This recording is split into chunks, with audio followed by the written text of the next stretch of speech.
हरे कृष्णा कृष्णा कृष्णा हरे हरे, हरे राम राम राम हरे हरे। हरे कृष्णा। आप सभी भक्तों का हार्दिक स्वागत है आज की श्रीमद् भागवतम की इस कक्षा में। स्वागतम सुस्वागतम। और हम चर्चा कर रहे हैं श्रीमद् भागवतम चतुर्थ स्कंद अध्याय 6 के ऊपर, जिसका नाम है ब्रह्मा द्वारा शिव जी को मनाना। तो जल्दी से हम रिकैप करते, कल हमने क्या पढ़ा था। कल हम पढ़ रहे थे कि शिव जी को जब नारद जी ने सूचना दी कि सती माता ने अपना शरीर छोड़ दिया दक्ष की सभा में, तो शिव जी बहुत क्रोधित हुए और क्रोध के कारण वो पागलों जैसे हंसने लगे और अपने सिर से एक जटा नोचकर उन्होंने जमीन पर पटकी। देखते ही देखते उस जटा से एक बहुत विशाल काय शरीर वाला एक असुर पैदा हुआ, जिसका नाम वीरभद्र था। और उसने जाकर शिव जी की आज्ञा पाकर उसने सारा का सारा यज्ञ स्थल ही ध्वंस कर दिया। उसके साथ जो और यक्ष और राक्षस गए थे, उन्होंने पूरा मंडप खराब कर दिया। जितने ब्राह्मण थे उनको तितर बितर कर दिया, देवताओं को भी तितर बितर कर दिया। कुछ को मार दिया, कुछ को जिंदा छोड़ दिया, स्त्रियों को डराया, यज्ञ स्थल पूरा बर्बाद कर दिया। और इस प्रकार से दक्ष का गला काट दिया, दक्ष प्रजापति का गर्दन अलग कर दिया वीरभद्र जी ने। तो इसी श्रृंखला में तो खैर उसके बाद जो है फिर वह वापस शिव जी के पास आ गए, सारा यज्ञ स्थल को तहस नहस करके। और भृगु मुनि, जिन्होंने बहुत ज़्यादा ये सुना था शिव जी की निंदा को और शिव जी के भक्तों को बहुत अपशब्द कहे थे, उनकी मूछें नोचकर वीरभद्र ने उसको यज्ञ कुंड की आहुति में डाला। तो आज इसी श्रृंखला में हम पढ़ेंगे श्रीमद् भागवतम स्कंद 4 अध्याय 6 और श्लोक संख्या 8 से प्रारंभ करेंगे। इस प्रकार समस्त देवताओं, पितरों तथा जीवात्माओं के अधिपतियों को उपदेश देकर ब्रह्मा ने उन सबों को अपने साथ ले लिया और शिव के धाम पर्वतों में श्रेष्ठ कैलाश पर्वत के लिए प्रस्थान किया। तो जब इस प्रकार से सारा ध्वंस हो गया तो सभी देवता मिलकर ब्रह्मा जी के पास गए, उनसे याचना करने लगे, अनुनय विनय करने लगे। ब्रह्मा जी, सारा यज्ञ ही चौपट हो गया। तो ब्रह्मा जी ने कहा, मैं और विष्णु भगवान इसीलिए वहां पर नहीं गए थे क्योंकि हमें पहले ही पता था वहां कुछ होने वाला है। तो खैर शिव जी के क्रोध से तुम बच गए, ये शिव जी की कृपा थी तुम्हारे ऊपर, नहीं तो शिव जी की शक्तियों को आंख पाना तो हमारे लिए भी संभव नहीं है। तुम क्या जानो शिव के अंदर कितनी शक्ति है। तो सारे देवताओं को ब्रह्मा जी ने कहा कि अब उनसे द्वेष करना छोड़ो, उनकी शरण में जाओ, उनकी शरणागति लो। अगर तुम सच्चे दिल से उनको माफ़ी मांगोगे, उनसे क्षमा याचना करोगे, तो वो तुम्हें माफ़ कर देंगे। और ऐसा कहकर ब्रह्मा जी सारे देवताओं को लेकर शिव जी के धाम कैलाश पर्वत के लिए उन्होंने प्रस्थान किया। कैलाश नामक धाम विभिन्न जड़ी बूटियों तथा वनस्पतियों से भरा हुआ है और वैदिक मंत्रों तथा योग अभ्यास द्वारा पवित्र हो गया है। इस प्रकार इस धाम के वासी जन्म से ही देवता हैं और समस्त योग शक्तियों से युक्त हैं। इनके अतिरिक्त यहाँ पर अन्य मनुष्य हैं जो किन्नर तथा गंधर्व कहलाते हैं और वे अपनी अपनी सुंदर स्त्रियों के संग रहते हैं जो अप्सराएं कहलाती हैं। तो कैलाश का वर्णन हो रहा है। ये वो कैलाश नहीं जो इस पृथ्वी पर हमें देखने को मिलता है, ये आध्यात्मिक जगत का कैलाश है। जैसे इस संसार में भी एक वृंदावन है, लेकिन वो उस नित्य वृंदावन गोलोक धाम का एक प्रतिबिंब है, जो जहाँ पे भगवान की ओरिजिनल लीलाएं सब घटित होती हैं, जहाँ भगवान एटर्नली अपनी पास टाइम्स करते हैं। तो ऐसे शिव जी का भी अपना एक धाम है, अपना एक लोक है, उसका नाम है कैलाश लोक। और शिवलोक जहाँ पे कैलाश पर्वत पे वो रहते हैं, तो उसका ये प्रतिबिंब मात्र है इस संसार में जो कैलाश पर्वत है, पर ये उस धाम की बात हो रही है। तो वहाँ पे बता रहे नाना प्रकार की जड़ी बूटियाँ, वनस्पतियाँ, इन सब से वो भरा हुआ है और दुनिया भर के योगी वहाँ पर आकर योग अभ्यास करते हैं, इसलिए वो जगह बहुत ही ज़्यादा पवित्र हो चुकी है। और वहाँ के जो वासी हैं वो जन्म से ही देवता होते हैं। वहाँ पे जो लोग रहते हैं वो किन्नर और गंधर्व कहलाते हैं और उनकी सुंदर सुंदर संगिनियाँ होती हैं, स्त्रियाँ होती हैं, जिनका नाम अप्सराओं के नाम से जाना जाता है। कैलाश समस्त प्रकार की बहुमूल्य मणियों तथा खनिजों, धातुओं से युक्त पर्वतों से भरा हुआ है और सभी प्रकार के मूल्यवान वृक्षों तथा पौधों द्वारा घिरा हुआ है। पर्वतों की चोटियां तरह तरह के हिरणों से शोभायमान हैं। तो ये सब कुछ क्यों बताया जा रहा है? ये लोग सीधा भी तो बता सकते थे मैत्री जी विदुर जी को कि सारे के सारे देवता ब्रह्मा जी के साथ मिलकर कैलाश पर गए, कैलाश पर्वत पर उन्हें शिव जी मिले, शिव जी से ये बात हुई।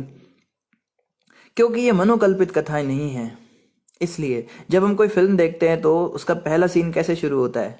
पहले सीन में एक एक बढ़िया सी एक कोई बहुत सारी बिल्डिंग्स दिखाई देती हैं और एक शहर है, चल रहा है, लोग जा रहे हैं वहाँ पे और सड़कों पे लोग चल रहे हैं। सेकंड सीन में एक खिड़की आती है, खिड़की के अंदर कुछ हो रहा है। फिर थर्ड सीन में व्यक्ति आता है, वो कुछ कर रहा है और सीधे वो हीरो नहीं आता उसमें। थर्ड सीन में कोई कोई औरत झाड़ू लगा रही है या कोई व्यक्ति प्रेस कर रहा है। इस प्रकार से धीरे धीरे मेन हीरो तक पहुंचा जाता है। तो ये सब कुछ शास्त्रों से ही लिया हुआ है। ये सारा जो ज्ञान इन लोगों ने लिया है, बॉलीवुड इंडस्ट्री, हॉलीवुड इंडस्ट्री, ये सभी कुछ शास्त्रों से लिया हुआ है। इसके प्रमाण हैं हमारे पास भी। तो शास्त्रों में इसी प्रकार से कथाएं सुनाई जाती है। पहले तो कैलाश का वर्णन कर रहे हैं ताकि हमारे दिमाग के अंदर कैलाश की एक पिक्चर बन सके कि कहाँ गए हैं ये लोग, कैलाश दिखता कैसा है। तो बताया वन वनस्पतियां हैं और सुंदर सुंदर स्त्रियां वहां पे रमण कर रही हैं। कैलाश में बहुमूल्य मणियों तथा खनिजों से युक्त है, पर्वतों से भरा हुआ है।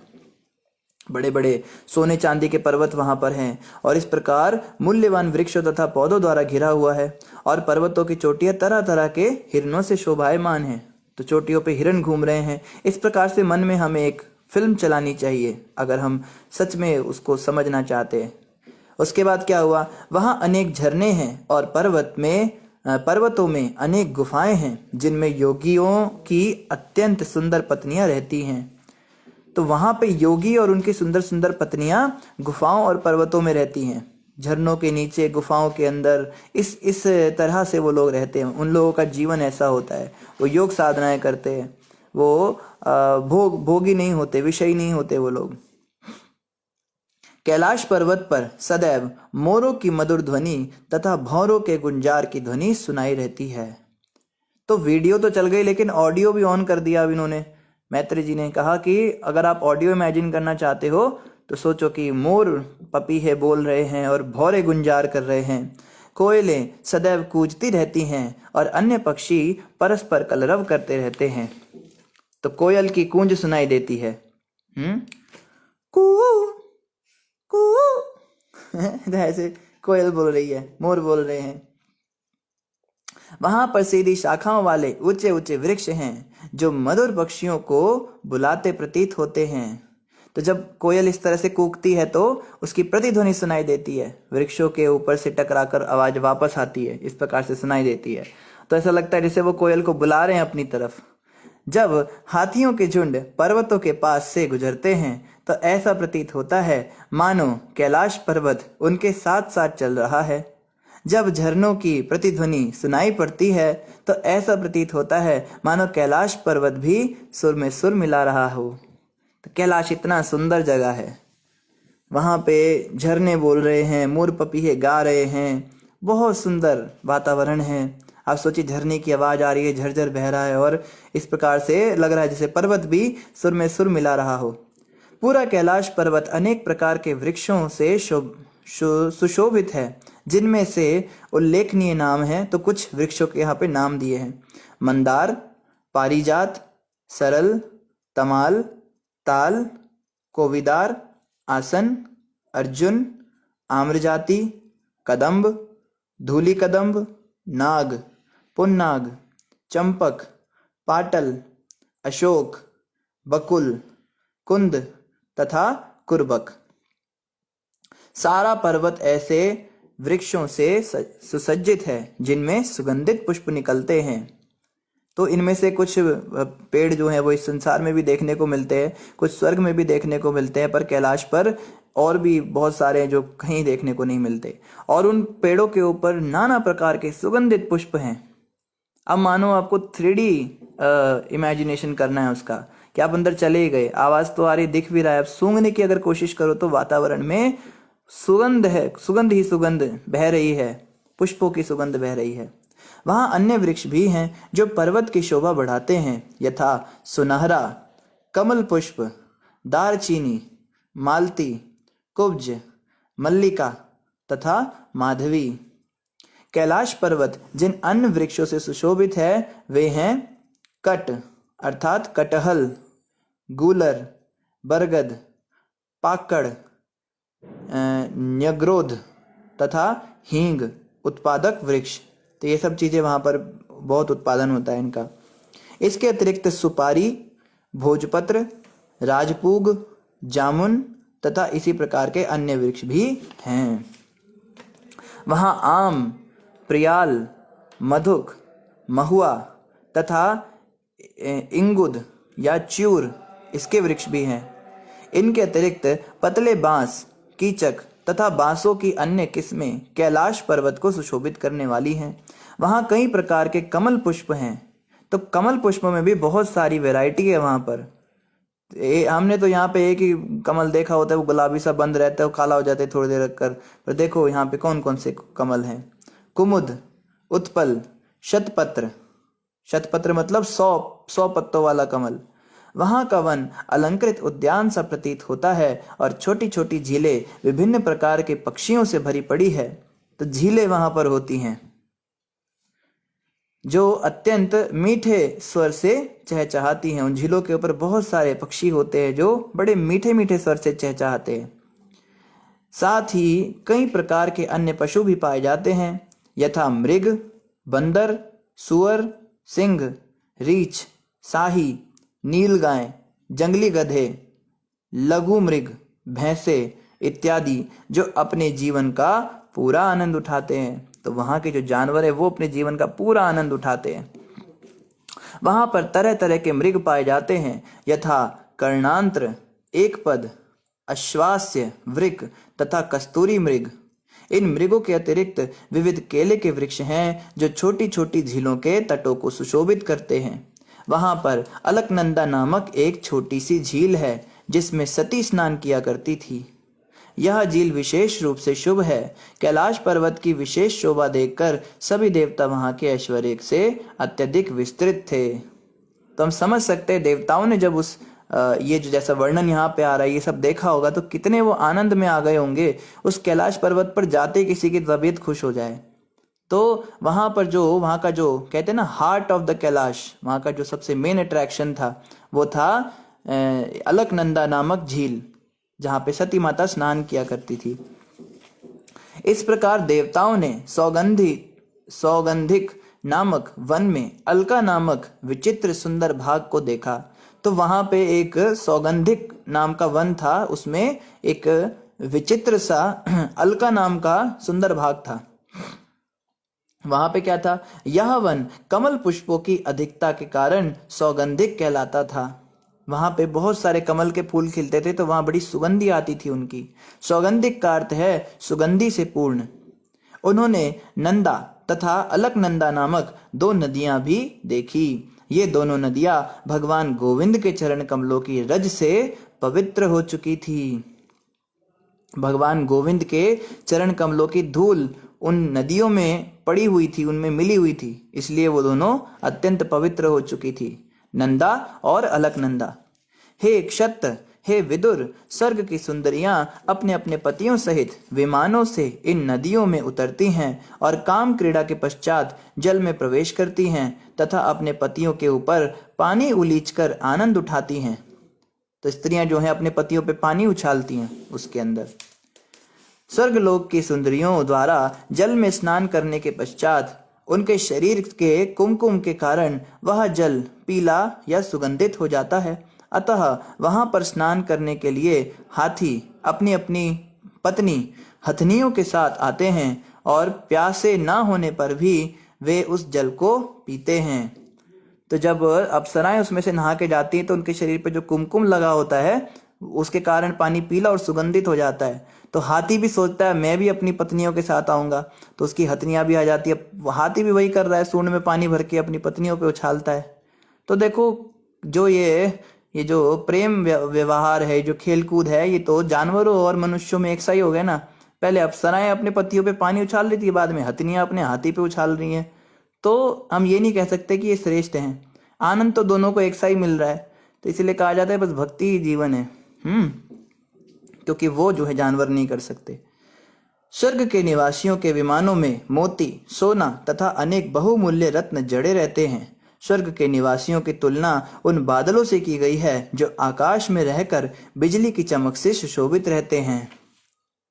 यात्रा करते हुए देवता सौगंधिक वन से होकर निकले, जो अनेक प्रकार के पुष्पों, फलों तथा कल्प वृक्षों से पूर्ण था। इस वन से जाते हुए उन्होंने यक्षेश्वर के प्रदेशों को भी देखा। तो आप सोच सकते हैं कि ये इतनी सुंदर नगरी है, इतनी सुंदर जगह है ये कैलाश पर्वत, और यहाँ पे कितनी सुंदर सुंदर स्त्रियां आती हैं, कितनी सुंदर योगिनियां रहती हैं, कितनी सुंदर अप्सराएं आती हैं नहाने के लिए। और इस पूरे कैलाश की जो सबसे सुंदर वस्तु थी वो सती माता थी। तो हम समझ सकते हैं सती माता का सौंदर्य कैसा होगा। ये सब बताने का एक कारण ये भी होता है कि जिनके नगरी में रहने वाली प्रजा ऐसी है, तो वहाँ की स्वामिनी, वहाँ की महारानी कितनी सुंदर होगी, उनका क्या ऐश्वर्य होगा, क्या उनका सौंदर्य होगा। उस नैसर्गिक वन में अनेक पक्षी थे जिनकी गर्दन लाल रंग की थी और उनका कलरव भौरों के गुंजार से मिल रहा था। वहां के सरोवर शब्द करते हंसों के समूह तथा लंबे नाल वाले कमल वहां के सरोवर शब्द करते हंसों के समूह तथा लंबे नाल वाले कमल पुष्पों से सुशोभित थे। ऐसा वातावरण जंगली हाथियों को विचलित कर रहा था, जो चंदन वृक्ष के जंगल में झुंडों में एकत्र हुए थे।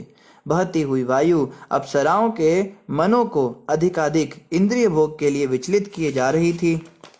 उन्होंने यह भी देखा कि नहाने के घाट तथा उनकी सीढ़ियां वैदूर्य मणि की बनी थी।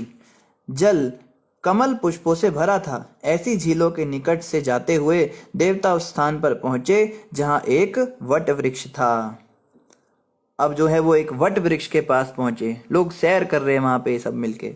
वह वट वृक्ष 800 मील ऊंचा था और उसकी शाखाएं चारों ओर 600 मील तक फैली थी। उसकी मनोहर छाया से सतत शीतलता छाई थी, तो भी पक्षियों की गूंज सुनाई नहीं पड़ रही थी। उस वट वृक्ष के नीचे पक्षियों की कोई आवाज नहीं आ रही थी। ये बड़ा विस्मय हुआ उनको। देवताओं ने शिवजी को, जो योगियों को सिद्धि प्रदान करने एवं समस्त लोगों का उद्धार करने में सक्षम थे, उस वृक्ष के नीचे आसीन देखा। तो फाइनली वो लोग शिवजी के पास पहुंच गए। बिल्कुल हार्ट में, एकदम सेंटर में शिवजी उस बड़े से वट वृक्ष के नीचे बैठे हुए तपस्या में लीन थे।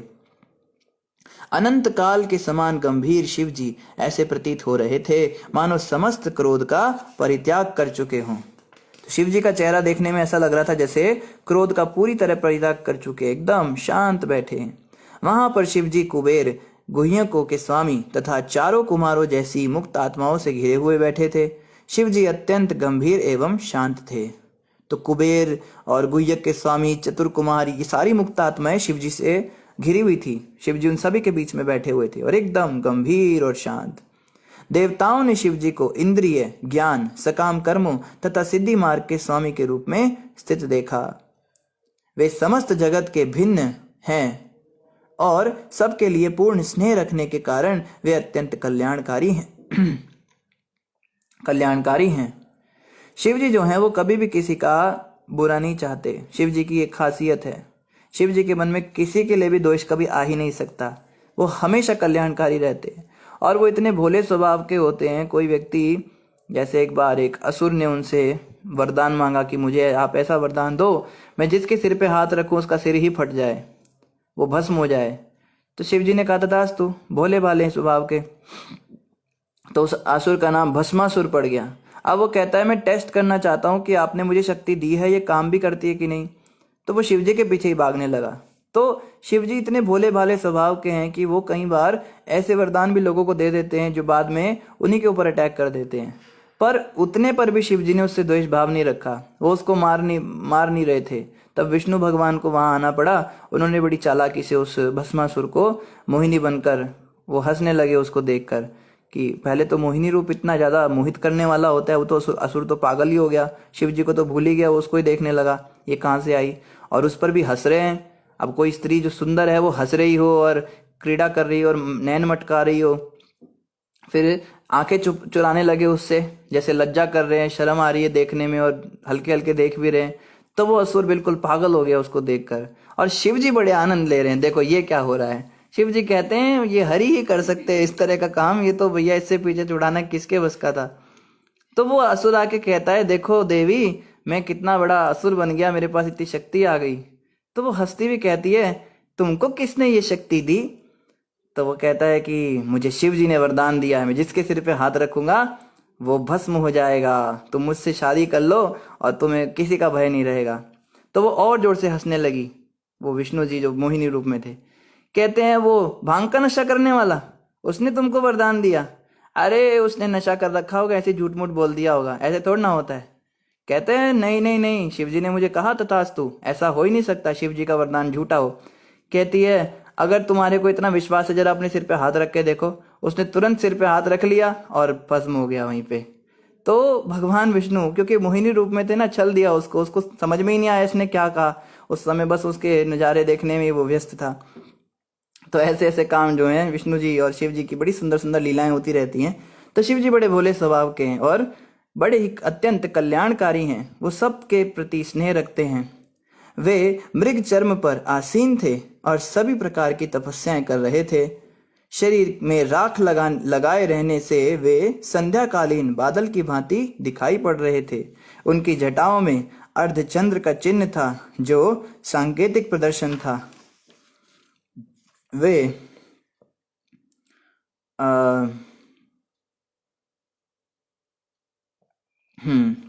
वे तृण या कुश के आसन पर बैठे थे और वहां पर उपस्थित सबों को विशेष रूप से नारद मुनि को परम सत्य के विषय में उपदेश दे रहे थे। तो नारद जी जो हैं वो शिव जी से भी उपदेश लेते हैं, तो शिव जी भी नारद जी के गुरु हैं। उनका बायां पैर उनकी दाहिनी जांघ पर रखा था और उनका बायां हाथ बाईं जांघ पर रखा था। दाहिने हाथ में उन्होंने रुद्राक्ष की माला पकड़ रखी थी। यह आसन वीरासन कहलाता है। तो इसको वीरासन कहते हैं। इस पे शिव जी वीरासन में बैठते हैं। इस प्रकार वे वीरासन में थे और उनकी उंगली तर्क मुद्रा में थी। तर्क मुद्रा का मतलब होता है जब हम कुछ बात बोलते हैं, ऐसे उंगली दिखाते हैं ना कि ये बात सत्य है, एक उंगली ऊपर की ओर दिखाते हैं और बाकी सारी नीचे होती हैं, उसको तर्क मुद्रा कहते हैं। तो वो कुछ ज्ञान दे रहे थे। समस्त मुनियों तथा इंद्र आदि देवताओं ने हाथ जोड़कर शिव जी को सादर प्रणाम किया। शिव जी ने केसरिया वस्त्र धारण कर रखा था और समाधि में लीन थे, जिससे वे समस्त साधुओं में अग्रणी प्रतीत हो रहे थे। तो उस समय पे शिव जी ने केसरिया वेश धारण कर रखा था। शिव जी के चरण कमल देवताओं तथा असुरों द्वारा समान रूप से पूज्य थे। फिर भी अपने उच्च पद की परवाह न करके उन्होंने ज्यों ही देखा कि अन्य देवताओं में ब्रह्मा भी हैं, तो वे तुरंत खड़े हो गए और झुककर उनके चरण कमलों का स्पर्श करके उनका सत्कार किया, जिस प्रकार वामन देव ने कश्यप मुनि को सादर नमस्कार किया था। तो ये जो श्लोक है, यहाँ पे बहुत शिक्षा है शिव जी से हमें सीखने को मिल रहा है। यह चतुर्थ स्कंद 6वां अध्याय और 40वां श्लोक कि शिव जी ने जब देखा कि देवता है, देखो सबसे पहली बात तो समझने की यह है कि शिव जी ही एकमात्र ऐसे हैं नारद मुनि के बाद। ऑफ कोर्स नारद मुनि तो है ही, शिव जी भी ऐसे जिनका सभी सम्मान करते हैं। असुर भी उनकी बात मानते हैं और देवता भी उनकी बात मानते हैं। नहीं तो असुर लोग जिसको पसंद करते हैं उसको देवता पसंद नहीं करते, और देवता जिसको पसंद करते हैं उसको असुर पसंद नहीं करते। जैसे भगवान विष्णु को देवता पसंद करते हैं लेकिन असुर उनको पसंद नहीं करते, क्योंकि वो उनको छल देते हैं कई बार। लेकिन शिवजी ऐसे उनको देवता और असुर दोनों ही समान रूप से उनकी पूजा करते हैं, उनकी बातें सुनते हैं। और जब शिवजी ने देखा कि ये जो देवता आए हैं इनमें ब्रह्मा जी भी हैं, तो शिवजी का पद ब्रह्मा जी से ऊंचा है। हालांकि शिवजी ब्रह्मा जी से उत्पन्न हुए ऐसा पीछे वर्णन आया है, लेकिन तो भी शिवजी का पद ऊंचा रहेगा। क्योंकि यहाँ पे जैसे उदाहरण दिया गया है, वामन भगवान कश्यप ऋषि के संतान के रूप में आए, लेकिन वो हमेशा ही कश्यप ऋषि से उच्च पद पर स्थित थे, क्योंकि वो भगवान विष्णु हैं, भगवान हरि हैं। तो वामन भगवान ने अगर कश्यप ऋषि के घर में जन्म लिया या अवतार लिया, तो इसका ये मतलब नहीं होगा कि वो उनसे छोटे हो गए। लेकिन तो भी वामन भगवान ने क्या किया, कश्यप ऋषि के चरण स्पर्श किए थे। तो उसी प्रकार से शिवजी ने भी यहाँ पर ब्रह्मा जी के चरण स्पर्श किए। यहाँ से हमें सीखने को मिलता है, बहुत बड़ी बात है। जिसे कहते हैं, बड़ा हुआ तो क्या हुआ, जैसे पेड़ खजूर, पंछी को छाया नहीं और फल लागे अति दूर। ना तो तुम पंछियों को छाया दे रहे हो जो तुम्हारे नीचे आके बैठ रहा है, ना तुम कोई फल दे सकते हो। खजूर के पेड़ की तरह तुम लंबे हो गए, क्या फायदा ऐसे बड़े होने का। बड़प्पन तो उसमें है जो झुकता है। जिस पेड़ पर फल होते हैं वो पेड़ झुक जाता है। शिव जी ब्रह्मा जी के आगे झुक गए। जबकि शिव जी का पद जो है वो ब्रह्मा जी से ऊंचा था, लेकिन तो भी सृष्टि के अंदर शारीरिक रूप से देखे तो ब्रह्मा से उत्पत्ति उनकी हुई है, इसलिए उन्होंने ब्रह्मा जी के चरणों को स्पर्श किया यहाँ पर।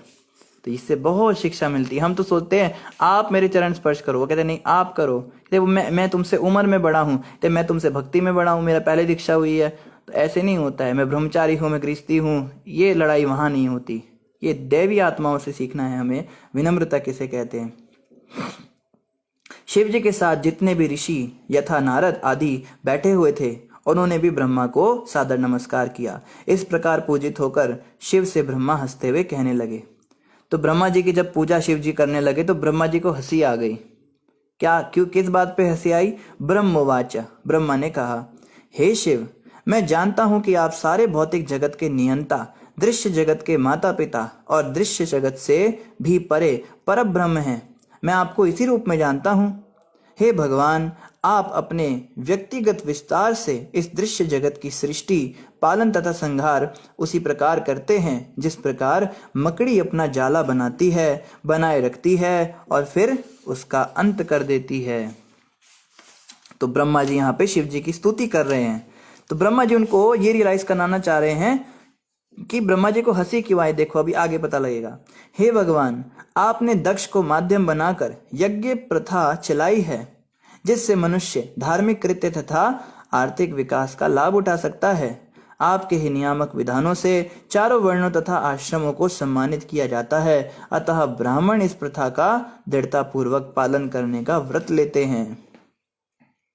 तो ब्रह्मा जी से भी सीखना है। ऐसा नहीं कि शिव जी ने ब्रह्मा जी के पैर छू दिए तो वो ऊपर वाले आसन पर जाकर बैठ गए और बोलने लगे, हे कल्याणकारी पुत्र, बैठो तो मैं आदेश देता हूं। ये नहीं कहा ब्रह्मा जी ने। ब्रह्मा जी उनकी स्तुति कर रहे हैं कि आप सबका पालन करते हैं, आप जगत का संहार करते हैं, और ये सब कुछ करते हुए आप बिल्कुल ऐसे करते हैं जैसे जो है कोई व्यक्ति सृष्टि करता है और उसका कुछ पालन करता है और उसके बाद उसका संहार कर देता है। कौन व्यक्ति? मकड़ी का उदाहरण दिया। मकड़ी जो है, आप कभी मकड़ी को ध्यान से देखो तो मकड़ी पहले जाला बुनती है, फिर उस पर रहती है कुछ समय, फिर उसको नष्ट करके चली जाती है, उसको तोड़ के चली जाती है कि कोई दूसरी मकड़ियाँ ना आए। तो इसी प्रकार से शिव जी के विषय में उन्होंने बताया। तो ऐसे हमको होना चाहिए कि कोई सामने से अगर हमें सम्मान कर दे तो इसका ये मतलब नहीं बस किसी ने माला डाल दी गले में और बस जी हम तो व्यास जी बन गए। किसी ने चरण छू दिए तो हम उसको आशीर्वाद देने लगे, कल्याण हो, तुम्हारा कल्याण हो। अरे तेरा कल्याण तो हुआ नहीं आज तक, तू क्या दूसरों का कल्याण कर रहा है। तो ये सब जो चीजें हैं आजकल बड़ा देखने में आता है कि लोग जो हैं वो बड़े आदमी अपने आप को समझते हैं, बड़ा बनना चाहते हैं। कोई बच्चा हमारे पैर छू देता है, हम कहते जीते रहो जीते रहो। चलो एक सामाजिक कृत्य है, ये हमारे शास्त्रों में सिखाया है कि बड़ों को आशीर्वाद देना चाहिए, पर आशीर्वाद देने के लायक बनना भी तो चाहिए। उसको हम आशीर्वाद तब दे सकते हैं, हम उसको कहते हैं आयुष्मान भवा या जीते रहो या जो भी कहते हैं। आजकल तो गॉड ब्लेस यू कहते हैं, गॉड ब्लेस यू। तो ये सब कुछ उसको देने के लिए हम में भी तो होना चाहिए। श्रेष्ठता का आचरण करना बहुत जरूरी है, बच्चों के आगे विशेष रूप से। आजकल के जो टीचर हो गए हैं, आजकल के जो अध्यापक अध्यापिकाएं हैं या जो माता पिता ही हैं, वो भारी नहीं रहे, बड़े हल्के हो गए। क्योंकि पहले के जो माता पिता होते थे, टीचर होते थे, उनसे डर लगता था, उनके सामने जाने में कांपते थे पैर, उनके सामने कोई भी गलत बात बोलने में डर लगता था। पर अब यही लोग ऐसे इजी वे में बात करते हैं, इतनी स्लैंग लैंग्वेज यूज करते हैं, यार यार कहकर बातें करते हैं, गले में हाथ डाल देते हैं। तो ये सब जो है, ये करने से क्या होता है, श्रेष्ठता कहाँ रह गई, कैसे आशीर्वाद दे रहे हैं। तो बहुत जरूरी है कि समाज के जो वो वर्ग हैं जो बच्चों को शिक्षा देते हैं, विशेष रूप से माता को चाहिए कि अपना आचरण बिल्कुल परफेक्ट रखे। माता को चाहिए कि वो उत्तम चरित्र वाली हो, वो बच्चों के आगे कोई उलझुल हरकत ना करे, वो उनके आगे वो टीवी पे बस कॉमेडी नाइट्स ही देख रही है और बेड पे ही बैठी हुई खा रही है और बेड पे ही वो प्लेट खिसका दी उसने और सो गई बिना हाथ धोए बिना कुल्ला किए। तो बच्चे क्या सीखेंगे बताओ। पिता भी ऐसे हो गए, घर में आते हैं अंकल जी, मल्होत्रा अंकल आते हैं, बेटा आके कहता है पापा अंकल आए हैं बाहर, तो उनको बोलो पापा नहीं है, तो वो जाके बोलता है अंकल पापा कह रहे हैं कि वो घर पे नहीं है। तो बताओ, मल्होत्रा अंकल तो समझ ही गया, बच्चा क्या समझा, बच्चा क्या देखता नहीं है। एक तरफ उसको हम शिक्षा देते हैं बेटा झूठ नहीं बोलना चाहिए, दूसरी तरफ खुद ही झूठ बोल रहे हैं फोन पे, हाँ जी सर जी, बस मैं ऑफिस में ही बैठा हूँ अभी। तो क्या बच्चा देखता नहीं है क्या? तो हमें उत्तम आचरण रखना है और बच्चों को भी चाहिए माता पिता का सम्मान करें। आजकल के बच्चे इतने बदमाश हो गए, बाप रे बाप। एक माता बताती है कि वो बेटा उनका टीवी देख रहा था और अच्छा खासा गेंडा हो गया, वो इतना बड़ा हो गया, 20 साल का घोड़ा हो रखा है और सोफे पे पड़ा हुआ है, अजगर की तरह पड़ा हुआ है, टीवी पे रिमोट उसके हाथ में। आजकल रिमोट क्यों पता है चला था? रिमोट इसलिए चला था, बार बार टीवी के पास जाना पड़ता था चैनल चेंज करने के लिए। लोग इतनी भी वो नहीं झेलना चाहते, समस्या नहीं झेलना चाहते, पीछे से बटन दबा रहा है। उसकी माँ को कहता है, माँ पानी, मम्मी बोलते मम्मी पानी। माँ कहती है मैं अभी काम कर रही हूँ, बर्तन धो रही हूँ, पानी ले ले, सामने किचन है। कहते ना ना ना तुम दो पानी। तो माँ जो है वो कहती है मैंने अपना बर्तन का काम छोड़ के गई, उसके लिए पानी का गिलास भरा और उसको जाके हाथ में पकड़ाया और वो हाथ भी आगे नहीं बढ़ा रहा है। तो यहाँ पे लाओ, उसके सामने जाके जैसे दासी होती है ना, हे महाराजा धीराज, हे योगीराज, हे सरकार, कृपया करके इस दासी का ये छोटा सा भेंट आप स्वीकार करें। इस प्रकार से उसको पानी का गिलास देना पड़ता है और पी के जो है वापस उसके हाथ में दे दिया माँ के, ले जाओ ले जाओ। ऐसे होते हैं। औरों की क्या बात करें, हम अपनी बात करते हैं। जब हम घर पे रहते थे, अब तो आश्रम में आके बड़ा बदलाव आ गया। हमारी माता बेचारी कपड़े धोती रहती थी, वो और हम टीवी देखते थे, मजे से टीवी चल रहा है और वो बेचारी धो रही है कपड़े, उसमें मशीन से निकाल रही है, बाल्टियों से धो रही है, साफ कर रही है। और इतनी बड़ी बड़ी बाल्टियां उसने भर दी, ड्रायर से कपड़े निकालने के बाद भी इतने इतने कपड़े, और उसको 2 मंजिल ऊपर ले जाती थी और उससे ले जाया नहीं जाता था एक बारी में। वो पहले 3 सीढ़ी ऊपर बाल्टी रखती थी, फिर थोड़ा चढ़ती थी, फिर दोनों बाल्टी 3 सीढ़ी चढ़ती थी। और मैं उस समय, अब तो मुझे इतना बुरा लगता है सोच सोच के, इतनी ग्लानि होती है अपने ऊपर, मैंने क्या कितना कष्ट दिया है। लेकिन उस समय फर्क ही नहीं पड़ता था। हमारे तो कान पे जून ही रेंगती थी। कभी कभी वो मदद भी मांगती थी, थोड़ी मदद कर दे मेरी। हम कहते नहीं नहीं मेरा सीरियल आ रहा है, आप करो, आपका काम है। तो इस प्रकार वो बेचारी लगी रहती थी दिन भर। तो अब समझ में आ रहा है, देखो कितना कितना हमने गलत किया। तो बच्चों का काम क्या होता है? पुत्र उसे कहते हैं जो पिता की सेवा करे।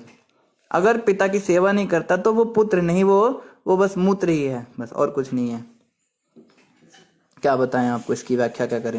हे भगवान, आपने दक्ष को माध्यम बनाकर यज्ञ प्रथा चलाई है, जिससे मनुष्य धार्मिक कृत्य तथा आर्थिक विकास का लाभ उठा सकता है। तो यहाँ पे ब्रह्मा जी कह रहे हैं कि शिव जी आप ही तो यज्ञों को चलाने वाले हैं, आपने ही तो यज्ञ संस्कार शुरू किया था। तो आपके द्वारा जब ये संस्कार शुरू किया गया था तो ब्राह्मणों ने इसको स्वीकार किया, और ब्राह्मण इस यज्ञ को इसीलिए चला रहे हैं क्योंकि ये आपके द्वारा शुरू किया गया है। तो ले देकर ब्रह्मा जी शिव जी को पहले ग्राउंड तैयार कर रहे हैं बातों का, कि यज्ञ को विध्वंस कर दिया आपके गणों ने, लेकिन यज्ञ को तो शुरू आप ही ने किया था ना। हे परम मंगलमय भगवान, आपने स्वर्ग लोक, वैकुंठ लोक तथा निर्गुण ब्रह्म लोक को शुभ कर्म करने वालों का गंतव्य निर्दिष्ट किया है। इसी प्रकार जो दुराचारी है उनके लिए अत्यंत घोर नरकों की सृष्टि की है, तो भी कभी कभी वे गंतव्य उलट जाते हैं। इसका कारण तय कर पाना अत्यंत कठिन है। तो ब्रह्मा जी यहाँ पे शिव जी की बड़ी सुंदर स्तुति किए जा रहे हैं। आगे कहते हैं, हे भगवान, जिन भक्तों ने अपना जीवन आपके चरण कमलों पर अर्पित कर दिया है, वे प्रत्येक प्राणी में परमात्मा के रूप में आपकी उपस्थिति पाते हैं। फलतः वे प्राणी प्राणी में भेद नहीं करते। तो कह रहे हैं कि शिव जी के चरणों की जो भक्ति करता है और उनके चरणों पर जो है वो अपना जीवन अर्पित कर देता है, ऐसा प्राणी परमात्मा रूप में भगवान को सब जगह देखता है और प्राणी प्राणी में भेद करना बंद कर देता है। तो यहां से हमें 2 बातें पता चली। शिव जी के एक भक्त वो भी होते हैं जो नास्तिक हो जाते हैं, जटा धारण करते हैं और इंसानों की लाश खाते हैं, अघोरी कहते हैं उनको, क्या कहते हैं, और वो बस सुल पे लगाते हैं और हमेशा धुत रहते हैं नशे में। और शिव जी के ही दूसरे भक्त ऐसे भी होते हैं जो शिव जी पर अपना जीवन न्यौछावर कर देते हैं और परिणाम स्वरूप क्या होता है, सबके हृदय में भगवान को देख पाते हैं। तो शिव की भक्ति करना बुरा नहीं, लेकिन शिव की निष्काम भक्ति करनी चाहिए। ये सकाम भक्ति गलत है। देवी देवताओं की भी जब हम पूजा करते हैं तो उसमें सबसे बड़ी कमी क्या हो जाती है, हम उनसे उलट पुलट चीजें मांग लेते हैं। देवी देवताओं की पूजा करना गलत नहीं है, हम कर सकते हैं उनकी पूजा, लेकिन उनसे ये सकाम कर्म की इच्छा करना ये गलत है। घर दे दो, है रूपम देही धनम देही रूपवती भार्याम देही देही देही देही, बस ये दे दो वो दे दो। तो ये चीज यहाँ पे गलत हो जाता है। तो अगर हम सच्चे हृदय से, शुद्ध भावना से, निष्काम भाव से, बिना कुछ मांगे शिव जी की भक्ति करते हैं तो इसका परिणाम ये होता है कि प्राणी प्राणी में भेद करना बंद हो जाता है। ऐसे लोग सभी प्राणियों को समान रूप से देखते हैं। वे पशुओं की तरह क्रोध के वशीभूत नहीं होते, क्योंकि पशु बिना भेद बुद्धि के कोई वस्तु नहीं देख सकते। तो पशु तो जानवर है ना, जानवर के दिमाग में तो भेद ही भेद रहता है हमेशा। लेकिन वो जो लोग होते हैं वो पशुओं के समान नहीं रह जाते। तो इनडायरेक्टली हम लोगों को यहाँ जानवर कहा जा रहा है। जब तक हम प्राणी प्राणी में भेद देखते हैं, ये मेरा भला है ये मेरा बुरा है, ये व्यक्ति अच्छा है ये व्यक्ति खराब है, ये व्यक्ति अमीर है ये व्यक्ति गरीब है, तब तक पशु ही तो हैं हम। ये भेद जो है इसका जाना बहुत आवश्यक है अगर किसी को भगवत प्राप्ति की ओर आगे बढ़ना है। अगर हम यही भेद लिए बैठे हैं संसार के अंदर, दुकान में बैठते हैं, मकान में बैठते हैं, तो बताइए कैसे उद्धार होगा। इसलिए कहा जाता है कि बहुत मुश्किल है उद्धार करना अपना। इस संसार में रहकर अपनी प्रयासों से अपना उद्धार तो नामुमकिन है। तो क्या रास्ता बताया? बस गुरु की शरण ले लीजिए। सच्चे गुरु जो हैं वो हमको भगवान के पास ले जाएंगे अपनी शक्ति से, अपनी कृपा से, अपनी दया से। हमारे में तो कोई सामर्थ्य नहीं, किसी में अगर हो तो पता नहीं, मुझ में तो इतना सामर्थ्य नहीं जो यहाँ बताया जा रहा है, भेद बुद्धि से ऊपर हो जाए। हम कैसे बिना भेद के इस संसार में रह सकते? बहुत मुश्किल है। आगे कह रहे, जो लोग भेद बुद्धि से प्रत्येक वस्तु को देखते हैं, जो केवल सकाम कर्मों में लिप्त रहते हैं, जो तुच्छ बुद्धि हैं, उनको तुच्छ बुद्धि कहा जा रहा है। मतलब बिल्कुल ही दुष्ट प्रवृत्ति के हैं, बड़े टुच्चे लोग हैं, ऐसा बोला जा रहा है जो आज की भाषा में बोला जाए। जो लोग भेद रखते हैं और सकाम कर्म में लिप्त रहते हैं कि मैं पैसा कमाऊंगा, पैसा कमा के मेरे पास गाड़ी आएगी, गाड़ी खरीद के उसमें अपनी पत्नी को बिठाऊंगा, फिर पड़ोसन जलेगी उससे, उसके बाद में मैं बड़ा घर बनाऊंगा, फिर मैं होम लोन लूंगा, कार लोन लूंगा, एजुकेशन लोन लूंगा, उसके बाद विदेश यात्रा करूंगा, फिर महा मजा करूंगा। ये सारे सकाम कर्मों की इच्छाएं जो हैं ये तुच्छ बुद्धि लोग करते हैं। जो अन्यों के उत्कर्ष को देखकर दुखी होते हैं और उन्हें कटु तथा मर्मभेदी वचनों से पीड़ा पहुंचाते रहते हैं। जो लोग कभी देख नहीं पाते किसी का भला होते हुए, हमारे सामने अगर कोई व्यक्ति खुश है तो हमारे अंदर आग लगने लगती है, ये क्यों खुश हो गया, इसकी खुशी मुझसे बर्दाश्त नहीं होती। मेरे मन के अंदर सांप जो हैं मेरे हृदय पर लेटते हैं जब मैं इसको हंसते हुए देखता हूँ, इसको बर्बाद करना है। और कई बार तो ये ईर्ष्या इतनी ज्यादा बढ़ जाती है, कोई व्यक्ति का अगर कोई मंगलमय कार्यक्रम होता है तो उसको जाके बर्बाद कर देते हैं। ऐसी गंदी बात बोलते हैं, मतलब जैसे सांप ना अपने मुंह से जहर उगलता है, ऐसे ये लोग जहर उगलते हैं और मंगलमय घड़ी को खराब करने की कोशिश करते हैं। मुझे याद है मेरी एक शरीर से बहन थी, सगी बहन तो कोई है नहीं, एक ऐसी रिश्ते में थी। तो उसकी बुआ, जो उसकी बुआ थी, वो उसके पिता से थोड़ी नाराज हो गई थी।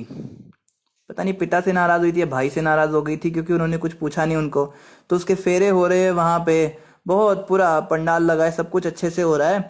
वो उसने अचानक से जो है नोटिस किया कि इसने पैरों में बिछुए नहीं पहन रखे। ऐसा बताया जाता है हमारे उधर की, जब लड़की की शादी होती है, फेरे फिरते तो बिछुआ पहनाया जाता है। ये कोई बड़ी बात थी क्या? उस पे उसने इतना बवाल कर दिया सबके सामने। उसके इन-लॉज खड़े थे, सब सास ससुर देख रहे हैं और वो चिल्ला रही है ऐसे कैसे हो रहा है, मर्यादा खंडन हो रही है, और बड़ी बड़ी बातें करने लगी वो इस तरह से। तो ये जो लोग होते हैं ये मर्मभेदी वचन और कटु वचन बोलकर दूसरे की खुशी को ना देखने के कारण उसको दुख पहुंचाने की कोशिश करते हैं। वे तो पहले ही विधाता द्वारा मारे जा चुके हैं। ऐसे लोग तो विधाता के द्वारा मारे ही जा चुके हैं। अतः आप जैसे महान पुरुषों द्वारा उनको फिर से मारने की कोई आवश्यकता नहीं रह जाती। शिवजी आपको उन्हें दोबारा मारने की क्या आवश्यकता है, वो तो पहले ही मरे हुए लोग हैं। तो ये हमारे लिए कहा जा रहा है। देखो जब भी हम भागवत में सुनते हैं ना विषयी लोग, तुच्छ बुद्धि लोग, तो हम सोचते हैं ये तो विषयी लोगों की बात हो रही है, हम तो भक्त हैं। ये तो तुच्छ बुद्धियों की बात हो रही है, हम तो बड़े श्रेष्ठ बुद्धि हैं। अरे ये हमारे लिए कह रहे हैं। ये सब बातें अपने ऊपर प्रैक्टिकल।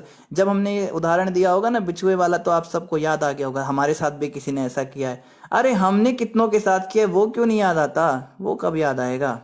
कब वो दिन आएगा जब हमें अपने दोष दिखाई देने शुरू होंगे, तब तो भक्ति का उदय होगा।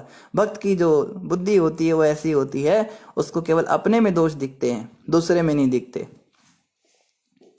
जैसे एक भजन गाया भक्ति विनोद ठाकुर महाराज ने, আমার জীবন सदा पापे रत नाही को पुण्येरा लेश पारे रे उद्वेग दियाछि जे को तो दिया छे जीवेरा क्लेश।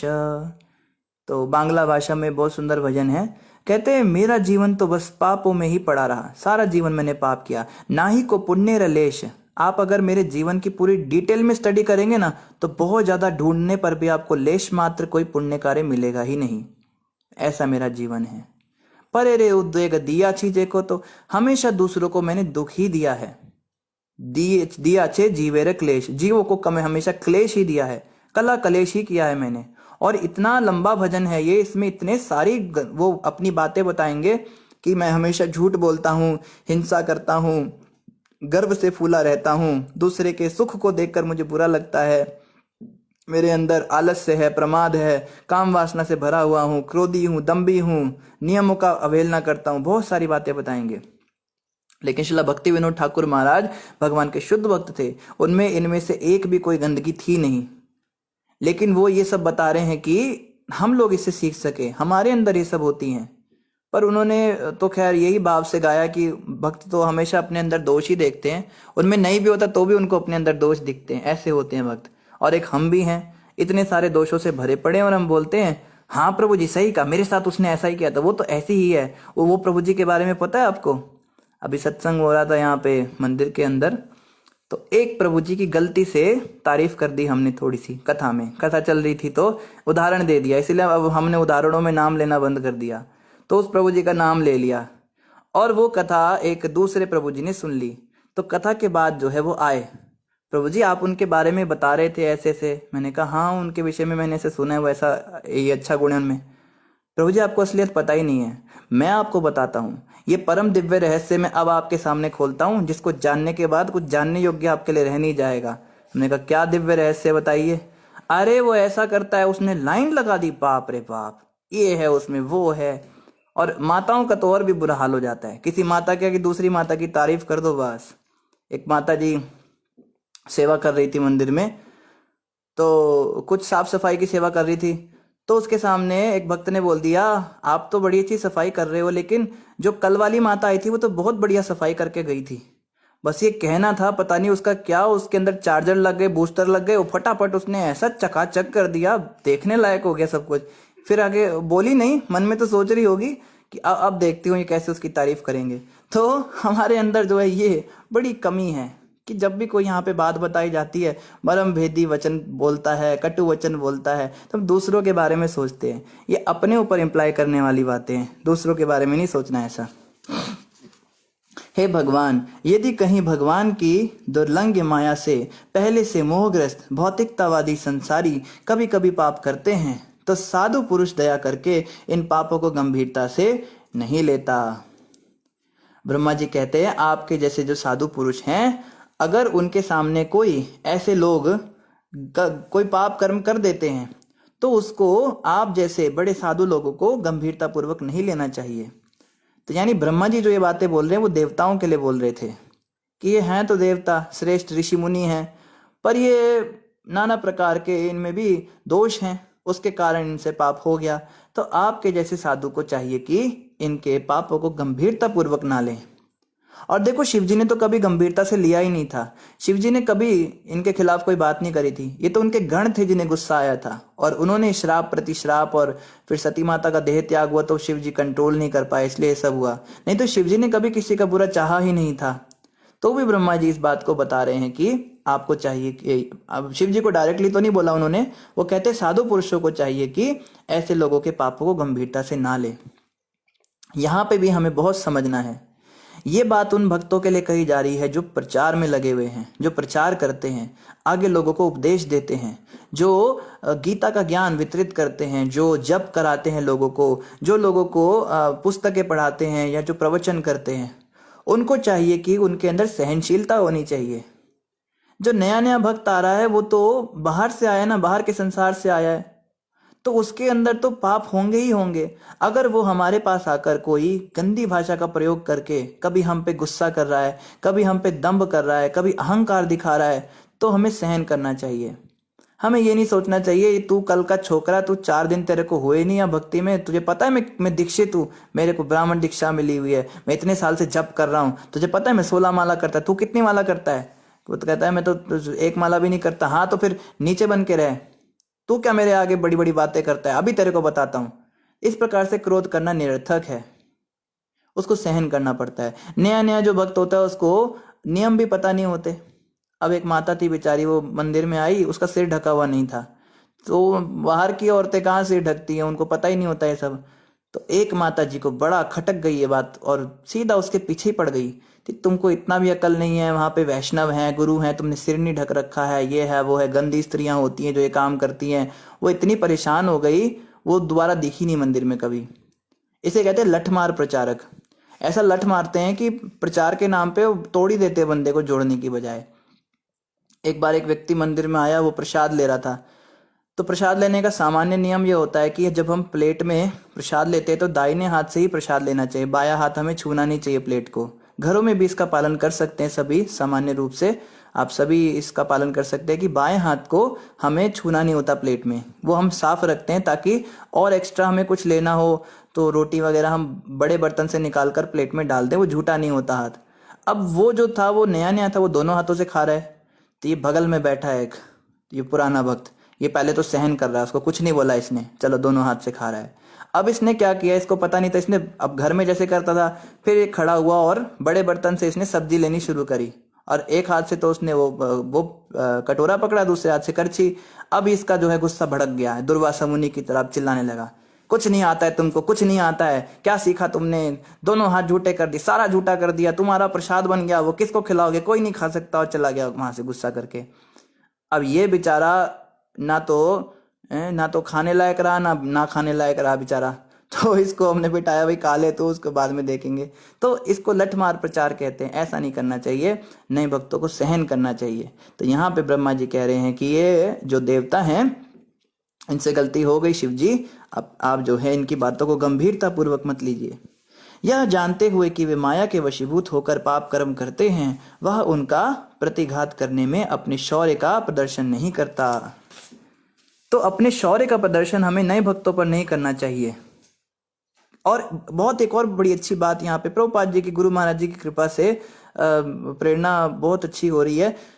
एक बात यहाँ समझने की, हम जब डिबेट करते हैं, जैसे बताया जाता है जब भक्ति के सिद्धांतों को स्थापित करना होता है तो हमें डिबेट करना पड़ता है, हमें वाद विवाद करना होता है। कई लोग उल्टी सीधी फिलॉसफी देते हैं, अरे भगवान परमात्मा आत्मा सब एक ही हैं, हम तो यही मानते हैं, हमने गुरु जी के प्रवचन सुनते हैं, हम वहाँ पे जाते हैं, वो तो यही बताते हैं, सब गीता ज्ञानदाता सब यही है, कोई महाकाल है, कोई शिव है, कोई निराकार, दुनिया भर की बातें सब अलग अलग जगह से खिचड़ी पका पका कर लाए होते हैं।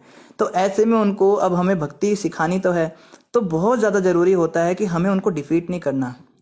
जब हम उनको परास्त कर देंगे, उनके सारे तर्कों का खंडन कर देंगे, हमारे पास सारी फिलॉसफी है, हमारे पास शस्त्र हैं, शास्त्र है, सब कुछ है, पर हमें उनका खंडन इस तरह से नहीं करना कि वो टूट ही जाएं। जैसे कई बार कोई व्यक्ति कहता है निराकार ही भगवान है, और आपको स्थापित करना है कि परम भगवान निराकार नहीं, वो साकार हैं, जो कि सत्य भी है। तो उसको ऐसे नहीं कि है निराकार होगा तो भगवान तो अंधा हो गया, आंखें ही नहीं है, तेरा भगवान तो अंधा है, लंगड़ा है, उसके पैर ही नहीं, हा हा हा, और चारों तरफ लोग हंसने लगे, वाह भाई बड़ी अच्छी बात कह रहा है। तो उस व्यक्ति के हृदय पे बहुत बुरा इंप्रेशन जाता है। इसमें क्या होता है ना, वो व्यक्ति कभी भी जीवन में भक्ति नहीं करेगा, अब वो कभी भी आपके पास नहीं आएगा। तो इसको कहते हैं first impression is last impression.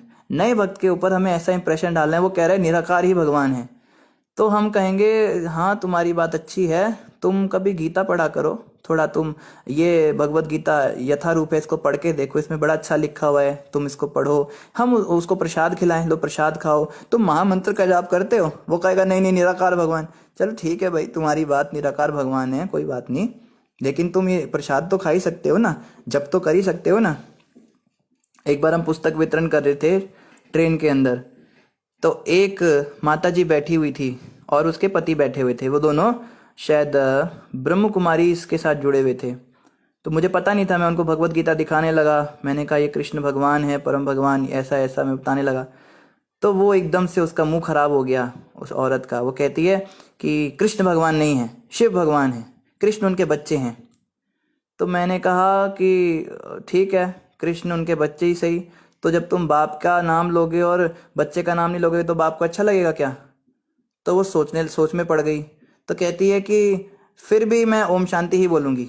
मैंने कहा ओम शांति भी बोलो, हरे कृष्णा भी बोल दो, एक माला इसके नाम की भी किया करो। तो कहती है तुम दोनों बोल सकते हो। मैंने तुरंत बोल दिया, हमें क्या था। हमने कहा ओम शांति हरे कृष्णा। कहती हाँ ओम शांति हरे कृष्णा, ओम शांति हरे कृष्णा ऐसे बोलूंगी मैं, केवल हरे कृष्णा नहीं बोलूंगी। मैं, भाई माता तुझे जो बोलना है तू बोल ले, या गीता तेरे को लेनी है तो बता। तो कई बार ऐसा होता है। अब नए नए लोग हैं, उनको कैसे हम उनको डिफीट कर देंगे, तो वो तो सोच के आए होते हैं ना इसके साथ बस मेरी टकराव हो जाए, इसके मुंह से कोई बात निकल जाए और मैं इससे लड़ाई करूं। तो ऐसा हमें नहीं करना चाहिए। नए लोगों को हमें सहन करना होता है और उनको डिफीट नहीं करना। हमें उनसे नहीं जीतना, हमें उनको जीतना है। समझिए, हमें उनसे नहीं जीतना, हमें उन्हें जीतना है। उन्हें प्रेम देना है, उन्हें वो सम्मान देना है, आदर देना है, उनकी बात सुननी है, उनको रिस्पेक्ट देंगे, प्रेम देंगे, उनके साथ बातें करेंगे, उन्हें अच्छा लगेगा। फिर हम उनका दिल जीत लेंगे। फिर बाद में आप कुछ भी बोलते रहिए उनको, फिर उनको धीरे धीरे भक्ति में ले आइए तो वो सब बात आपकी मानेंगे, क्योंकि उनके दिमाग में एक इंप्रेशन चला गया, ये आदमी अच्छा है, ये औरत अच्छी है, ये कभी मेरे को काटता नहीं है मेरी बातों को, ये सुनता है मेरी बात। और सुननी पड़ती है शुरुआत में। लोग बोलते हैं बड़ी सारी फिलॉसफी मारेंगे, ये वो दुनिया भर की बातें करेंगे, सुनते रहिए सुनते रहिए। जब वो बोल बोल के थक जाए तब उसको कहिए अब जरा ये प्रसाद लीजिए, थोड़ा आप महामंत्र का जप कीजिए। फिर अब आप उसके साथ जो अब उसका रिलेशन बन गया आपके साथ, अब वो कहेगा ये आदमी बहुत अच्छा है, ये मेरी बात सुनता है। अब अगली बार जब वो आएगा तो श्रद्धा के साथ आएगा। अब उसकी श्रद्धा बनी, अब धीरे धीरे उसको उसकी फिलॉसफी को काटना शुरू कीजिए कि आप उस दिन ये कह रहे थे, बहुत अच्छी आपने बात बताई, पर शास्त्रों में तो इसका कोई वर्णन नहीं। आप कहते हैं निराकार ही परम है। गीता में तो भगवान ने ये 10वें अध्याय के दूसरे श्लोक में कहा अर्जुन को कि निराकार जो है वो भी मेरा रूप है, साकार भी मेरा रूप है, लेकिन मेरे द्वारा साकार को श्रेष्ठ समझा जाता है। तो अब वो आपकी बात सुनेगा। पहले तो वो सुनने के मूड में ही नहीं था, वो बताने के मूड में था। तो धीरे धीरे, अब एकदम से भी नहीं खंडन करना कि आप छोड़ दो अब अपना पुराण जहाँ जाते हो, वो बस इतना बोल के उसको छोड़ दो। अब वो डाउट में आ जाएगा। फिर तीसरे दिन में लोगे तो और धीरे धीरे बताओ। ऐसे प्रचार करना होता है, लठ मार प्रचारक नहीं। लेकिन कई बार कई लोग जो है बेइज्जती कर रहे होते हैं भगवान की, साधुओं की बेइज्जती कर रहे होते हैं, वहां सहन नहीं करना। वहां तो ईंट से पत्थर का जवाब देना है, ईंट का जवाब पत्थर से देना होता है। वहां खूब आप डिबेट करो, जीतो उसको, क्योंकि वहां पे 10 लोग तमाशा देखने वाले भी आ जाते हैं। अब ये व्यक्ति जो डिबेट कर रहा है ये तो कभी भक्त बनने वाला है नहीं, इसीलिए ये निंदा कर रहा है, वैसे भी निंदक है। लेकिन अगर ये हमसे जीत गया और हमने वहां जवाब नहीं दिया तो आसपास के जो लोग हैं वो सब उससे प्रभावित हो जाएंगे और वो उसकी बात को सही मानने लगेंगे। तो ऐसी सभा के अंदर हमें उन लोगों की श्रद्धा को बचाने के लिए, उन लोगों की श्रद्धा को सही सिद्धांत में लाने के लिए डिबेट करना पड़ता है। वहां पे डिबेट कर सकते हैं, वहां पे आप शास्त्रार्थ कीजिए, लड़िए उनसे, पूरा अपना सिद्धांत क्लियर कीजिए। तो पता होना चाहिए कहाँ पे हमें डिबेट करना है, कहाँ पे नहीं करना है। समय लगभग पूरा, अच्छा नहीं, समय अभी पूरा नहीं हुआ, 10 मिनट और हैं तो हम थोड़ा और पढ़ते हैं। आगे कह रहे, हे भगवान, आप परमात्मा की माया के मोहक प्रभाव से कभी मोहित नहीं होते, अतः आप सर्वज्ञ हैं, और जो उसी माया के द्वारा मोहित एवं सकाम कर्मों में अत्यधिक लिप्त है उन पर कृपालु हो और अनुकंपा करें। शिव जी, आप तो कभी मोह माया से मोहित ही नहीं होते, माया आपके ऊपर कभी प्रभाव डाल ही नहीं सकती।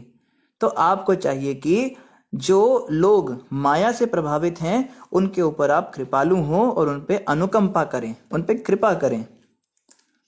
लेकिन हम तो माया से मोहित हो जाते हैं, तो हम प्रचार कैसे कर सकते हैं बताइए? कोई जरा सा हमें कुछ उल्टा बोल देता है और हम एकदम क्रोध कर देते हैं। माया के वशीभूत होके तो क्रोध आता है। कोई हल्का सा हमको थोड़ा सा कोई उल्टी सीधी चीज दिखाता है और हमारा मन तुरंत जो है गलत चीजों की तरफ चला जाता है। कोई व्यक्ति कुछ बेचने के लिए आ जाता है, खाने का सामान, हमारा मन तुरंत उधर चला जाता है, हम सब भूल जाते हैं अपने नियम कायदे। तो हम जो हैं माया के वशीभूत होने वाले लोग हैं, तो हम प्रचार नहीं कर सकते। इस बात को समझना है, क्योंकि हम प्रचार करने जाएंगे तो माया हमें 2 मिनट में गिरा देगी। तो क्या हमें प्रचार नहीं करना चाहिए? कहते हैं कि प्रचार करो मगर समर्पित होकर। यही समझो कि गुरुदेव प्रचार कर रहे हैं और हमें निमित्त बना रहे हैं। गुरु की कृपा से हो रहा है जो हो रहा है, सारा क्रेडिट गुरु को दे दो। जब भी आपके पास कोई आके बोले, आपके पास आके बड़ा अच्छा लगता है, आपसे बात करके बहुत आनंद आता है। आपने जो मुझे मार्ग बताया, आपने तो मेरा जीवन ही धन्य कर दिया। आपकी कृपा से हम आपके प्रवचन सुनते हैं, हम आपके मंदिर में गए, आपने इतना अच्छा व्यवहार किया, आपने क्या प्रसाद बनाया है। जब भी कोई हमारी तारीफ करे, उसको सीधे गुरु को ट्रांसफर कर दो, उसको लो ही मत। जिस दिन उस तारीफ को ले लिया, उस दिन खत्म। माया जो है ऐसा ऐसा गिराएगी पछाड़ के, किसी को मुंह दिखाने लायक नहीं बचेंगे हम, किसी को बताने लायक नहीं बचेंगे कि क्या हो गया। तो जब भी कोई हमारी तारीफ करता है, कोई भी इस प्रकार का हमारे आगे प्रदर्शन करता है, क्योंकि लोगों की भावना होती है और उनको तो हम ही दिखते हैं ना, लेकिन हमें वो सारा का सारा क्रेडिट गुरु को दे देना चाहिए कि नहीं नहीं, ये सब मेरे गुरुदेव की कृपा है। हमारा क्या, हम ऊपर ऊपर से तो बोल देते हैं अरे अरे सब भगवान की कृपा है, सब ऐसा ही है, पर अंदर अंदर हमें मजा भी आता है सुनने में, देखो मेरी कितनी वाहवाही हो रही है। नहीं, हृदय में हमेशा यही भाव होना चाहिए, ये सब गुरु की कृपा से हो रहा है। कई बार हम बोल नहीं पाते इस बात को, कुछ जगह ऐसी होती है हम बोल नहीं सकते, तो कम से कम मन में ये भाव रखें कि नहीं। और एक और तरीका है, तारीफ को टॉलरेट करना ज्यादा मुश्किल है। अपनी अपनी निंदा बर्दाश्त करना आसान है, लेकिन स्तुति बर्दाश्त करना ज्यादा मुश्किल होता है। कोई हमको गाली दे रहा है, कुछ कर रहा है, तो हम सहन कर भी लेंगे एक बार को, चलो पागल है, मोह माया के वशीभूत है व्यक्ति, नया नया है, कोई नहीं। लेकिन जब कोई हमारी तारीफ करता है तो उसको कैसे टॉलरेट करें।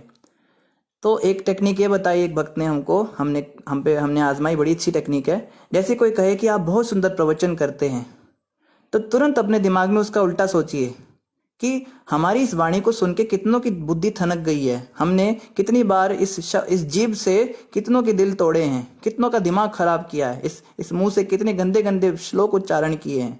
जब हम स्कूलों में कॉलेजों में थे तो हम किस भाषा का प्रयोग करते थे, इस मुंह से कितनों को हमने सुंदर सुंदर गालियां दी हैं। तो ये सोचना चाहिए। जब कोई कहे कि आप बड़ी अच्छी भक्ति कर रहे हैं, आपको देख के, आपका समर्पण देख के हमें बड़ा प्रोत्साहन मिल रहा है, तुरंत याद करना चाहिए क्या समर्पण किया है। भक्ति में आ गए, अब थोड़ा बहुत कर रहे हैं, इसके पहले कितने गंदे गंदे काम किए हैं। ये हमें बहुत महान समझ रहे हैं, अपने सारे कुकृत्य हमारी आंखों के आगे घूमने चाहिए। उस समय जो सबसे गंदा काम किया था, जो किसी को बताया भी नहीं आज तक, वो चीज हमें याद करनी चाहिए। ये सब मैंने किया हुआ, आंखों के सामने चलना चाहिए वो बकायदा। जब उसको देखेंगे तो कभी भी इनकी बातों में हम आएंगे नहीं। ये माया है, इसको समझिए। तारीफ करके माया फुलाती है और बाद में गुब्बारे की तरह फोड़ देती है। तो कहते हैं ना, pride comes before a fall, कि जब भी हमें अहंकार आ जाता है तुरंत हम गिरने वाले समझो, मर जाएंगे, गिर जाएंगे। लोग तो प्रभावित हो जाते हैं, उन्हें क्या पता पीछे करने वाला कौन है। करने वाले तो भगवान ही है ना। अब आप बताइए, अगर हमारे अंदर इतनी शक्ति होती तो बचपन से ये सारी शक्तियां लेकर पैदा हुए होते, हम उपदेश ही दे रहे होते बचपन से। तो ये तो भगवान की कृपा से हमको उन्होंने निमित्त बना दिया, नहीं तो ये जो शरीर है, ये तो मलमूत्र की थैली है, ये क्या प्रचार करेगी। तो इस भावना के साथ अगर हम प्रचार करने के लिए उतरेंगे तो बहुत सक्सेसफुल होंगे अपने प्रचार कार्य में, बहुत तरक्की करेंगे। गुरु की कृपा से हम बहुत आगे जाएंगे। लेकिन जहां हमने ये सोचना शुरू कर दिया कि मैंने इतने भक्त बनाए, मैंने ये मंदिर बनाया, मैंने इसको जप कराया, मैंने ये किया, मैंने वो किया, जहां पे मैं और मेरा आ जाएगा, वही माया जो है एक थपेड़ा मारेगी और ठंडा करके बिठा देगी जमीन पर हमको। तो आगे यहाँ पे कहा जा रहा है कि हे भगवान, हे शिव, आप यज्ञ का भाग पाने वाले हैं तथा फल प्रदान करने वाले हैं। दुष्ट पुरोहितों ने आपका भाग नहीं दिया, अतः आपने सर्वस्व ध्वंस कर दिया, जिससे यज्ञ अधूरा पड़ा है। अब आप जो आवश्यक हो करें और अपना उचित भाग प्राप्त करें। तो यहाँ ब्रह्मा जी ने शिव जी का भाग वापस देने का ये ऐलान कर दिया, ऐसा उन्होंने ये अनाउंसमेंट कर दी कि यज्ञ का भाग शिव जी का अब उनको दिया जाएगा। ये तो मूर्ख पुरोहित थे, दुष्ट पुरोहित थे, जिन्होंने उनका भाग उनको नहीं दिया। लेकिन सब जो है आपने जब सब कुछ ध्वंस कर ही दिया, यज्ञ तो अधूरा रह गया। और पीछे ब्रह्मा जी ने बताया यज्ञ आप ही ने शुरू किया है, तो अब यज्ञ अधूरा हो गया है, तो अब जो आपको ठीक लगे वो करें। ब्रह्मा जी ये भी नहीं कह रहे कि अब आप सब कुछ ठीक कर दीजिए। ब्रह्मा जी कह रहे हैं मैंने अपना पक्ष रखा, अब जो आपकी इच्छा आप करने में पूर्ण स्वतंत्र हैं, जैसे आपको ठीक लगे, जैसा आप ठीक समझें। ये होते हैं एटिकेट्स बात करने के। बड़ों से इस तरह से बात की जाती है। अब मान लीजिए मुझे 50 रुपये चाहिए अपनी माँ से, तो मैं जाके बोले मम्मी 50 रुपये दे, ये बिल्कुल ही गवारों वाली भाषा है। हमारे शास्त्रों में सिखाया गया था माँ को, जैसे एग्जाम्पल दिया जाए, माँ के पास जाए, बोले माता जी ऐसे ऐसे समस्या हो गई, मेरा काम रुका हुआ है, वहाँ 50 रुपए की आवश्यकता है, आपको ठीक लगे तो आप दे सकते हैं। तो वो 60 रुपए भी दे देगी अगर इतने प्रेम से हम बात करेंगे। ये तरीका है बात करने का। ये हम आम भाषा में नहीं भी ला सकते तो कम से कम भक्तों से हमें इसी तरह बात करनी चाहिए। अब एक भक्त जो है पूड़ियाँ बांट रहा है और आपकी प्लेट में पूड़ी खत्म हो गई और वो बेचारा दूर उधर ही पूड़ियाँ बांट रहा है उन्हीं भक्तों को, आपके पास आ ही नहीं रहा है। तो आपको बुलाना है, ए पूड़ी हरी बोल प्रभु, हाँ इधर एक पूड़ी दो, हाँ हरी बोल। ये भी एक तरीका है। एक तरीका है, हरे कृष्णा प्रभु जी, वो मेरी प्लेट में पूड़ी खत्म हो गई थी, तो आपको ठीक लगे तो, वो एकदम बोलेगा हाँ हाँ सॉरी सॉरी सॉरी, तुरंत लेके आएगा। तो जब हम विनम्रता दिखाते हैं ना तो सामने वाला और ज्यादा विनम्र हो जाता है, और जब हम अहंकार दिखाते हैं सामने वाला दुगना अहंकारी हो जाता है। ये एक फॉर्मूला है। अगर हम चाहते हैं कि सामने वाला हम पे क्रोध ना करे तो आप उस पे क्रोध करना बंद कर दो, वो आपसे डबल क्रोध करना बंद कर देगा। ये फॉर्मूला हर जगह अप्लाई होता है। अगर आप चाहते हो कि सामने वाला आपकी टेक केयर करे, वो आपको पूछे, आपकी हाल खबर ले, आप उससे पहले हाल खबर लेना शुरू करो, वो दुगना हाल खबर लेगा। जब भी हम किसी से कुछ भी एक्सपेक्ट करें तो वो चीज हम पहले उसके साथ करना शुरू करें और हमें प्रतिकार स्वरूप वही चीज दुगनी होकर मिलती है। ये शास्त्रों में सिखाया एक फॉर्मूला है। और देखो ये फॉर्मूला अगर किसी को पता लग जाए, उसके जीवन में कितना सारा परिवर्तन आ जाएगा, उसके व्यवहार में कितना परिवर्तन आ जाएगा। इसीलिए भक्त जो होते हैं बड़े व्यवहार कुशल होते हैं। वो घर में सबको प्रसन्न करके रखते हैं और चालाकी से भक्ति कर लेते हैं। माँ को कहेंगे बस आपका जीवन ही मेरा, आपकी छत्र छाया में ही जीवन है, ऐसे बोल के माँ खुश हो जाएगी, बैठ जाएगी आराम से और पीछे से निकल के अपना जप करने लगेंगे। अब माँ परेशान नहीं करेगी। नहीं तो माँ क्या कहेगी, जप करता रहता है, ये करता है वो करता है, तो कहेगा माँ तू तो डूब के मर जा, तेरी वजह से मेरी माला भी खराब हो जाती है। ऐसी भाषा बोलेंगे तो वो और गुस्सा करेगी। तो उनको प्रेम से रखो ना। तो एंडिंग में बस एक छोटी सी आपको एक कथा सुनाना चाहेंगे। प्रभुपाद जी ने बताई थी। कथा नहीं, एक्चुअली एक एनोलॉजी है। एक स्त्री जो थी वो एक पुरुष से प्रेम करती थी, बालिका थी, कन्या थी। तो जिस लड़के से वो प्यार करती थी वो उसको कभी बता नहीं पाई अपने घर वालों को। लड़का लड़की आपस में छुप छुप कर मिलते थे। तो घर वालों को जब पता लगा इसका ऐसे ऐसे चक्कर चल रहा है तो उन्होंने फटाफट से उसकी शादी एक बहुत बड़े घराने में करा दी। लड़की की शादी हो गई। अब जब शादी किसी घर में हो जाती है तो अब कहाँ उसके पास मौका था अपने प्रेमी से मिलने का। पर बताया जाता है स्त्री अगर किसी पुरुष को अपना दिल दे देती है तो फिर वो जीवन भर दूसरे व्यक्ति को उस दृष्टि से नहीं देख पाती। तो अब शादी तो हो गई, अब क्या कर सकते हैं, घर में रहना है। तो उस स्त्री ने क्या शुरू किया, वो अपने पति की खूब सेवा करे। हालांकि उसको बिल्कुल पसंद नहीं करती थी, वो पति उसको बिल्कुल दुश्मन दिखता था। सास की खूब सेवा करे, ससुर जी की खूब सेवा करे, उनके पैर दबाए, उनको बढ़िया बढ़िया खिलाए पिलाए और इतना खुश करके रखे कि घर वाले एकदम बहुत खुश हो गए उससे। अब शाम को जो है बाजार जाने के नाम पर, माँ जी मैं जरा बाजार जाती हूँ, हाँ हाँ बहू जाओ जाओ जाओ, 1 घंटे के लिए बाहर जाए और अपने प्रेमी के साथ मिलकर आ जाए। तो रोज का उसका यही क्रम चलता रहे। अब बाहर का कोई व्यक्ति उसको देख भी ले उसके प्रेमी के साथ और घर में आके उसकी सास को बोले कि आपकी बहू ऐसे ऐसे काम करती है, तो क्या सास कभी मानेगी? उस स्त्री का चेहरा देखती सास कहेगी ये भोली भाली तो इतनी सेवा करती है मेरी, ये तो मेरी बेटी है, ये कभी ऐसा नहीं कर सकती। तो इस प्रकार से चालाकी, ऑफ कोर्स ये एग्जाम्पल इतना अच्छा नहीं है, पर इससे जो हमें बात जो सिद्धांत लेना है वो ये है, भक्तों को इतना चालाक होना चाहिए कि घर वालों को बहुत खुश करके रखे, उनको प्रसन्न करके रखे। बेस्ट तो ये घर वालों को छोड़ दे, अगर छोड़ सके तो बेस्ट है। प्रभुपाद जी कहते हैं जैसी कोई व्यक्ति इस कृष्ण भावनामृत आंदोलन में जुड़े, उसे चाहिए तुरंत ही वो इसको ज्वाइन कर ले, इमीडिएटली ही शुड ज्वाइन। अगर वो ज्वाइन नहीं कर सकता, सब घर बार छोड़ के नहीं जा सकता, घर में रहना पड़ेगा, तो घर वालों को इतना खुश, व्यवहार कुशल हो, उन सबको खुश करके रखे। हालांकि वो पसंद नहीं करेगा उनको, उसका मन तो यही करेगा कि ये लोग अभक्त हैं, मैं बस जप करूं, लेकिन उनको खुश करके रखे और चुपके से जाके अपना भजन भक्ति करता रहे, बैठ के अपना कमरे के अंदर भगवान की याद में रोए और नाना प्रकार के जो भाव है वो प्रदर्शित करे, जप करे, कीर्तन करे और भगवान का नाम ध्यान करे। और लोग जो है सोच भी नहीं पाएंगे क्या कर रहा है उनके सामने। बिल्कुल पिताजी कहेंगे बेटा जॉब पे गया, पापा जॉब पे गया था, इतने पैसे आए, इतने गए, वहाँ अकाउंट ये हुआ, दुकान पे मैं बैठा था, वहाँ पे इतने लोग आए, इतने गए। बाप कहेगा वाह बेटा तू तो इतना बढ़िया हो गया, मैं भी इतनी अच्छी तरह दुकान नहीं संभाल पाई जैसे तू संभाल रहा है, बहुत बढ़िया। पिताजी खुश हो गए। अब चुपचाप बैठ के जो है कहेगा पिताजी जरा 2 घंटे के लिए कहीं जा सकता हूँ मैं? हाँ बेटा जा जा, कोई बात नहीं, दुकान में देख लूंगा, जा। अब आराम से बैठ के 2 घंटे में 16 माला कर ले।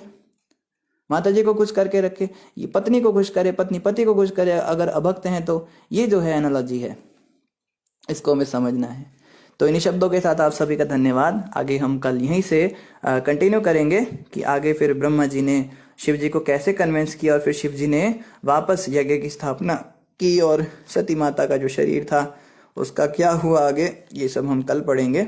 किसी भक्त का कोई प्रश्न हो तो आप कमेंट पर लिख सकते हैं, आपको उत्तर मिल जाएगा।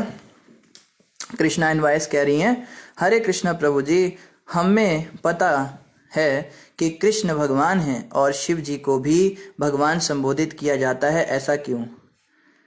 माता जी, शिव जी जो है ना, अब देखो शिव जी भी बहुत सारे हैं, अब कौन से शिव की बात कर रही हो समझना होगा। रुद्र अलग होते हैं, शंभु अलग होते हैं, सदाशिव अलग होते हैं, शंकर अलग होते हैं। तो जो सदाशिव होते हैं वो साक्षात विष्णु के ही समान है, ऐसा बताया गया है। उनमें और विष्णु में केवल दूध दही का अंतर होता है। जैसे दूध से दही बनती है तो दही में दूध वाले सारे गुण होते हैं, आप कुछ भी कंज्यूम करो एक जैसा ही रिजल्ट होगा। लेकिन दूध से दही बनाई जा सकती है पर दही कभी दूध नहीं बन सकती। तो ये उदाहरण जो है ब्रह्मा जी दे रहे ब्रह्म संहिता में कि विष्णु से, जब विष्णु के अंदर ये रजोगुणी माया आ जाती है और वो सृष्टि का क्रम चलाने की सोचते हैं तो वो शिव का रूप ले लेते हैं, और विष्णु से तो शिव बन सकते हैं पर शिव वापस कभी विष्णु नहीं बन सकते। बस ये एक अंतर है उनमें, बाकी कोई अंतर नहीं। फिर जो रुद्र होते हैं, ये रुद्र तो केवल संसार में 11 रुद्र होते हैं, ये देवी देवताओं के लेवल के होते हैं। ये साधारण जीवात्माएं होती हैं, ऑफ कोर्स साधारण तो नहीं होती, असाधारण जीवात्माएं होती हैं। जो व्यक्ति 100 जन्मों तक वर्णाश्रम नियमों का पालन अच्छे से करे मनुष्य जन्म में, बिना एक भी गलती करे, तो उसको ब्रह्मा बनाया जाता है। फिर जो 100 जन्म तक ब्रह्मा का पोस्ट बिना एक भी गलती करे निभा दे, उसको रुद्र बनाया जाता है। लेकिन जो सदाशिव हैं ये भगवान, इनको संबोधित किया जाता है। और ये जो हैं ये भी भगवान का अर्थ होता है बहुत श्रेष्ठ व्यक्ति। कभी कभी किसी व्यक्ति के लिए भी भगवान शब्द यूज होता है, इस संसार में भी हम ये शब्द यूज करते हैं। तो लेकिन यहाँ पे ब्रह्मा जी जो है उनकी ग्लोरिफिकेशन कर रहे हैं, शिव जी की स्तुति कर रहे हैं। इस बात को तो ब्रह्मा जी भी जानते हैं कि परम सत्य तो कृष्ण ही है, लेकिन शिव जी की जब वो स्तुति कर रहे हैं तो वहां पे उन्होंने भगवान शब्द का प्रयोग किया। जैसे कई बार भक्त लोग आपस में एक दूसरे को बोल देते हैं ना, अरे महाराज क्या कर रहे हो, अरे भगवान पधारो, है ना। कोई साधु हमारे घर में आ जाते तो हम उसके भी भगवान बोलते हैं, हे भगवान आओ बैठो।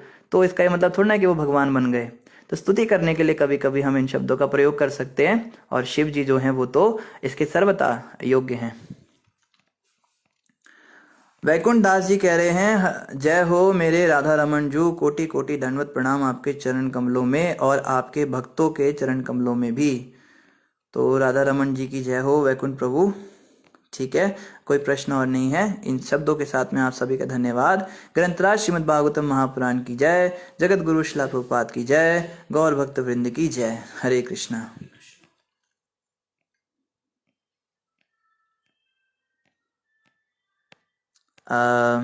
कीर्ति माता ने एक प्रश्न किया है, प्रभु जी चातुर्वियु वाली एक्सपेंशन चार्ट कहाँ से मिल सकता है?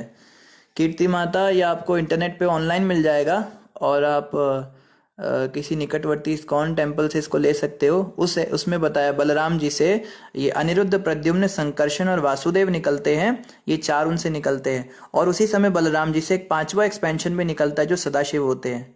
फिर जो ये संकर्षण है, इनसे फिर 4 निकलते हैं, अनिरुद्ध, वासुदेव, संकर्षण और प्रद्युम्न। फिर जो दूसरे संकर्षण है, इनसे महाविष्णु निकलते हैं। तो एक्चुअली देखा जाए तो महाविष्णु तीसरी एक्सपेंशन में आते हैं, जबकि जो सदाशिव होते हैं वो पहली ही एक्सपेंशन में आ गए। तो उस रूप से देखा जाए तो सदाशिव महाविष्णु से भी श्रेष्ठ ही होते हैं। फिर इन महाविष्णु से दूसरे गर्भोदकशाही विष्णु आते हैं, फिर उनसे क्षीरोदकशाही विष्णु आते हैं, फिर उन क्षीरोदकशाही विष्णु से ब्रह्मा जी उत्पन्न होते हैं। फिर जो है ब्रह्मा जी इन सारे देवी देवताओं को उत्पन्न करते हैं, जिसमें रुद्र भी आते हैं। तो एक्चुअली में सदाशिव तो बहुत ही हाई फाई डेमिगॉड्स की श्रेणी में आते हैं। वो तो उनको हरिहर भी कहा जाता है, कई बार आधे हरि और आधे हर मिल जाते हैं, विष्णु जी और शिव जी आपस में मिल जाते हैं। तो जैसे हम जाते हैं मायापुर में एक जगह है, उसको हरिहर क्षेत्र कहते हैं, तो वहाँ पे एक भगवान का विग्रह है जो आधा शिव है आधा विष्णु है। तो ऐसे भी कुछ कथाएं प्रचलित हैं। तो कौन से शिव किन विष्णु से श्रेष्ठ हैं, कौन से विष्णु किन शिव से श्रेष्ठ हैं, ये पूरा इसका ऑर्डर है प्रॉपर। अगर किसी को समझना हो तो कभी उस चार्ट को भी हम एक्सप्लेन कर सकते हैं। हरे कृष्ण।